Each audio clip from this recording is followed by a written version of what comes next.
Desde el 28 de junio hasta el 26 de septiembre nos dedicaremos a estudiar el libro de Éxodo. No te pierdas ninguna de sus lecciones. Al estudiar el libro de Éxodo debemos tener en cuenta las palabras del apóstol Pablo. El apóstol Pablo en 1 de Corintios 11. 1 de Corintios 10, 11. El apóstol Pablo escribió lo siguiente: todas estas cosas les acontecieron como ejemplo y están escritas para amonestarnos a nosotros sobre quienes los fines de los siglos han venido. ¿Estás escuchando? Toda la historia que se narra del éxodo del pueblo de Dios, esa salida desde Egipto hasta Canaán, tiene como fin darnos lecciones útiles a nosotros, los que hemos empezado un nuevo éxodo en la persona de nuestro Señor Jesucristo. El libro de Éxodo es un libro que pinta de manera perfecta el carácter amoroso de nuestro Dios. Dibuja la fidelidad de Dios a pesar del inconstante fracaso y falta de su pueblo. En el tiempo indicado, como Dios se lo mostró a Abraham en el capítulo 15 del libro de Génesis, Dios fue por su pueblo. Si tú vas al libro de Génesis, capítulo 15, versículos 12 en adelante, cuando el Señor tuvo un encuentro con Abraham, le dijo lo siguiente: mas a la caída del sol sobrecogió el sueño a Abraham, y aquí que el pavor de una grande oscuridad cayó sobre él. Entonces dijo a Abraham: ten por cierto que tu simiente será peregrina en tierra no suya, y servirá a los de allí, y será afligida por 400 años. Mas también a la nación a quien servirán juzgaré yo, y después de esto saldrán con grande riqueza. Y tú vendrás a tus padres en paz y serás sepultado en buena vejez. Y en la cuarta generación volverán acá, porque la maldad del amorreo aún no ha llegado a su colmo. Como el Señor le dijo a Abraham, en el tiempo exacto, Dios fue a librar a su pueblo de la cautividad egipcia para iniciar un éxodo, o sea, una salida, y llevarlos hasta la tierra prometida, Canaán. Valga aclarar que la palabra éxodo significa salida, porque es la historia de la salida de la esclavitud hasta entrar a la tierra de Canaán. En el libro de Deuteronomio, capítulo 18, versículo 15, hay una profecía que nos muestra que Cristo vino como el segundo Moisés para generar o gestar un nuevo éxodo, el verdadero éxodo que nos conducirá de este mundo donde hay un sistema político religioso como lo había en el tiempo de Egipto, para sacarnos de esta esclavitud, de esta cautividad, y llevarnos ahora ya no a la Jerusalén terrenal, sino a la celestial. Veamos lo que la Biblia dice. En Deuteronomio capítulo 18, versículo 15, por inspiración divina Moisés escribió lo siguiente: profeta de en medio de ti, de tus hermanos, como yo, te levantará Jehová tu Dios, a él oiréis. Ahora es sorprendente que cuando vamos al libro de Hechos en el capítulo 3, versículo 22, el apóstol Pedro en su discurso le aplica esta profecía a nuestro Señor Jesucristo. Hechos capítulo 3, versículos del 22 al 26, miren lo que escribió Pedro.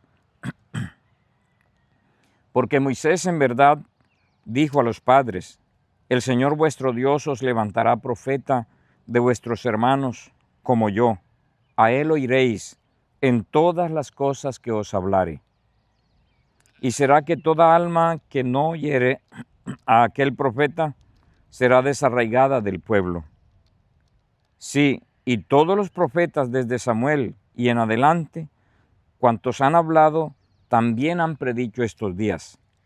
Vosotros sois los hijos de los profetas y del pacto que Dios hizo con nuestros padres, diciendo a Abraham: y en tu simiente serán benditas todas las familias de la tierra. A vosotros primeramente, Dios, habiendo resucitado a su Hijo Jesús, le envió para que os bendijese, al convertirse cada uno de su maldad. Por tanto, lo que está diciendo Pedro aquí es que la muerte y la resurrección de Cristo señalan el comienzo del éxodo espiritual del pueblo del Señor. Por lo tanto, podríamos decir que Jesús es el segundo Moisés, pero al mismo tiempo el verdadero Moisés, quien con su muerte en la cruz y su resurrección, porque es importante señalar que la muerte en la cruz sería inauspiciosa e inútil si no hubiera habido resurrección. La muerte en la cruz es valiosa porque pagó mi pecado, pero la resurrección es importantísima porque garantiza mi victoria. Es la resurrección de Cristo lo que nos permite entonces a nosotros, a partir de la cruz, empezar un éxodo, una salida espiritual. Ahora, mis apreciados, estuve leyendo la Biblia esta mañana para entender un poco más acerca del éxodo. Y vaya grata sorpresa que me encontré cuando el escritor Lucas, escribiendo su evangelio, cita también la transfiguración de Jesús en el monte. Y dice en Lucas capítulo 9, versículos 30 y 31. Y he aquí dos varones que hablaban con él, los cuales eran Moisés y Elías, que aparecieron con gloria y hablaban de su partida, la cual él había de cumplir en Jerusalén. Antes, una semana antes de la muerte de Jesús, Cristo sube al monte a orar con Pedro, Santiago y Juan, y allí se le presentan Moisés y Elías. Y Lucas dice que fueron a hablar de la partida de Jesús que iba a cumplir en Jerusalén.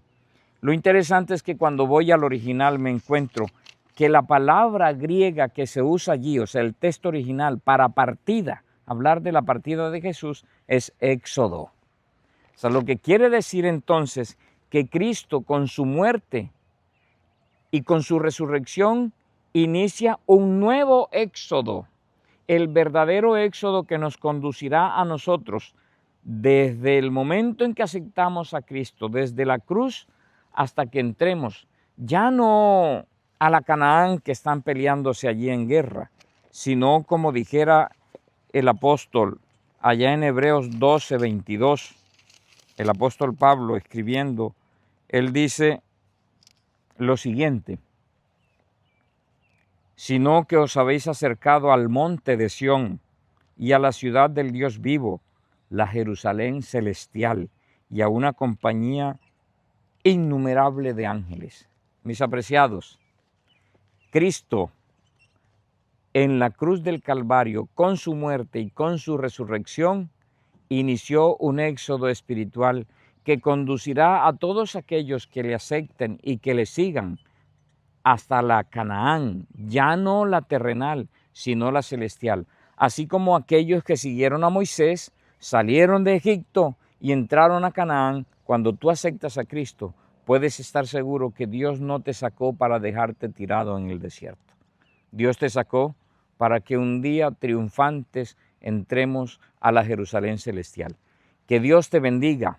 Quiero animarte a que no te pierdas ninguna de las lecciones de este trimestre. A partir de mañana hasta el 26 de septiembre vamos a estudiar y alimentarnos de estas lecciones que fueron escritas para amonestarnos a nosotros los que hemos alcanzado los fines de este siglo. Felicidades. Recuerda, suscríbete, dale like y activa la campanita y comparte con otros para que se enamoren de Jesús.